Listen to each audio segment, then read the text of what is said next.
Alors c'est quoi des plantes pesticides? Ben, c'est des plantes qui accumulent un pesticide dans leurs cellules. Alors un pesticide, hein, je le précise, même si la plupart des gens le savent, mais bon, moi en tant qu'enseignant, j'aime toujours rappeler que la reine d'Angleterre est une femme, alors je vais le redire. Pesticide, c'est le terme générique qui englobe insecticides, fongicides, herbicides, etc. Et donc quand on parle de plante pesticide, c'est une plante qui peut accumuler des pesticides dans ses cellules. Et pourquoi accumule-t-elle des pesticides?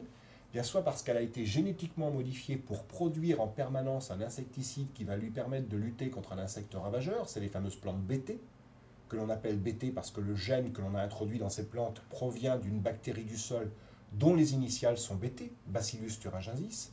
Et en fonction du gène de la bactérie BT que l'on a mis dans ce maïs, il y a ce maïs qui va prendre le gène de bactérie à son propre compte, le décoder, donc fabriquer lui-même là où les protéines bactériennes codées par ce gène, eh bien, va lutter contre tel ou tel insecte, en fonction donc, du gène que l'on a mis dedans, donc de la protéine insecticide fabriquée.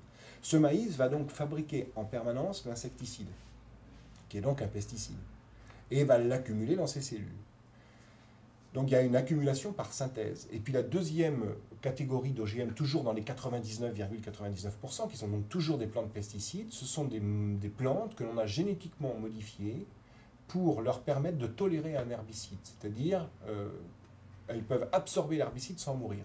C'est les fameuses plantes RR, Roundup Ready, qui sont des plantes qui tolèrent le Roundup.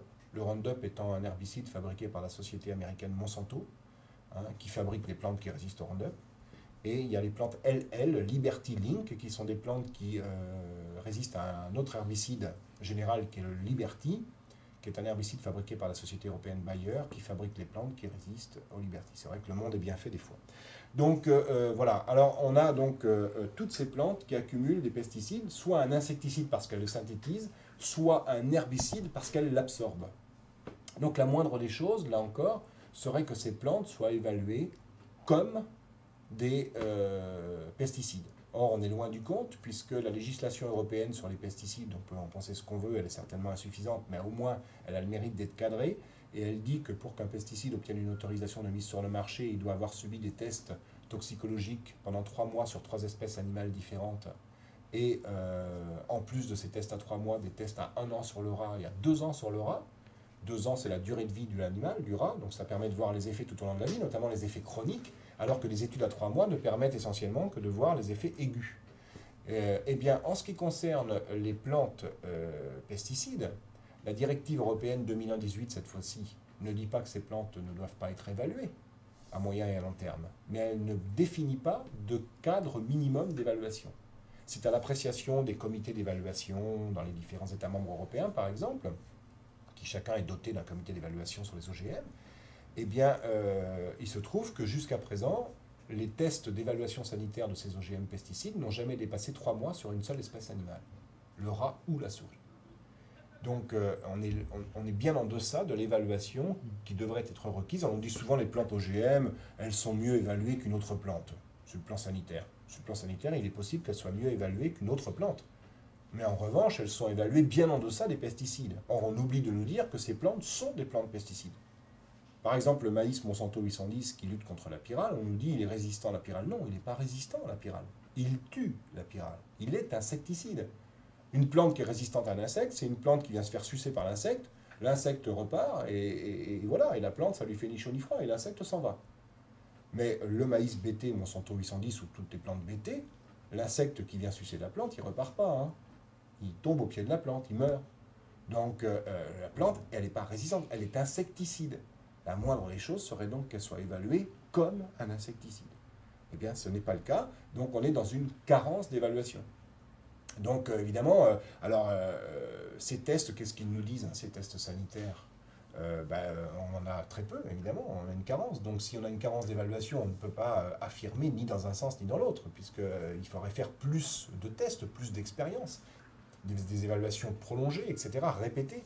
Mais les résultats préliminaires que l'on a sur les quelques tests qui ont été faits à la demande de différents organismes d'évaluation par des laboratoires, il faut bien le préciser, choisis par les firmes semencières, parce que pour des raisons de secret industriel, hein, la firme semencière fait faire ces tests par des laboratoires choisis par elle.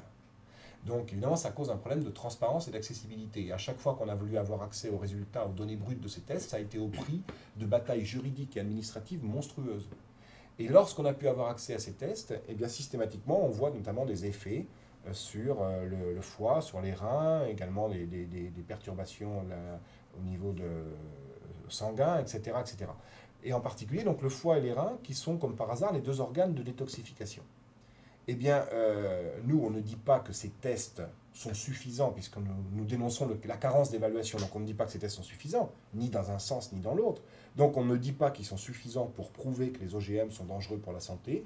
On dit qu'ils sont suffisamment inquiétants et ils prêtent à suffisamment de controverses scientifiques pour justifier qu'ils soient refaits par des laboratoires indépendants jusqu'à ce qu'il n'y ait plus aucune ambiguïté, que ce soit dans le sens de la toxicité ou dans le sens de l'innocuité.